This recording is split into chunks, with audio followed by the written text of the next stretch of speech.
Hello, this is Yulin.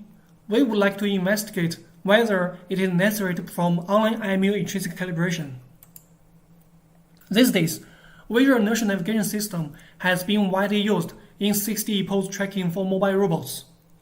Online calibration of camera extrinsics, intrinsics, and time offset is used to improve the system performance. However, there is limited investigation of IMU intrinsics. Naturally comes the question, does online IMU intrinsic calibration also improve performance? To answer that, we would first investigate IMU intrinsic observability and see whether are there any degenerate motions. The IMU contains three frames: the IMU frame, the gyro frame, and the accelerometer frame. We define that the IMU frame depends either on gyro frame or accelerometer frame. The IMU Intrinsic Model represents raw reading corrections. For example, these are raw gyro readings. The DW represents the skew and screw correction for the gyro frames.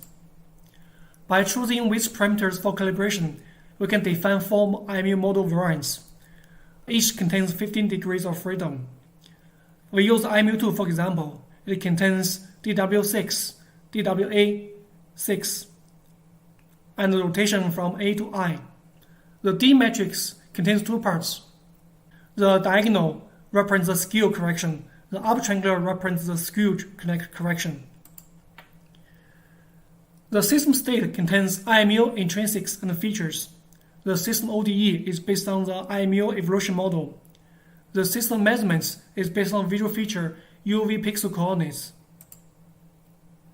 By computing state transition and the measurement Jacobins, we can build an observability matrix. Carefully investigating the structure of observability matrix, we conclude that, given fully excited motions, even with monocular camera, IMU intrinsic parameters will be observable. However, we also identify 6 motions that can cause certain parameters unobservable. We call them degenerate motions. We want to emphasize that any combination of these degenerate motions is still degenerate. For example, y-axis rotation, which is common for maps, constant acceleration along x-axis, and planar motion, which are common for ground vehicles. These are all degenerate for IMU intrinsic calibration. We first verify our analysis with simulations. We first run fully excited motions with full calibrations. All parameters converge. The plots show the IMU intrinsic parameters convergence. All three cell bounds and errors decrease towards zeros. We also simulate 2 degenerate motions. The first is one-axis rotation, in which DW1 to DW3 are unobservable. You can see that the 3 second bounds and estimate errors do not converge at all. Similar for the constant AX case. Finally, we evaluate our system with real-world datasets. First is TUM VI datasets. In TUM VI, the sensor is fully excited, and you can see that the system performance is improved with online IMU intrinsic calibrations. However, on KAIST, in which the cars is running approximately planar motions, the VIO plus online IMU intrinsic calibration hurts the performance.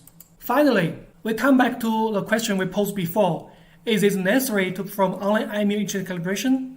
Our answer is, we recommend for fully excited motions, but we do not recommend for under-activated motions. Throughout the paper, we did observability and degenerate motion analysis for IMU intrinsic calibration with extensive evaluations. In the future, we will investigate full-width calibration analysis. Thanks.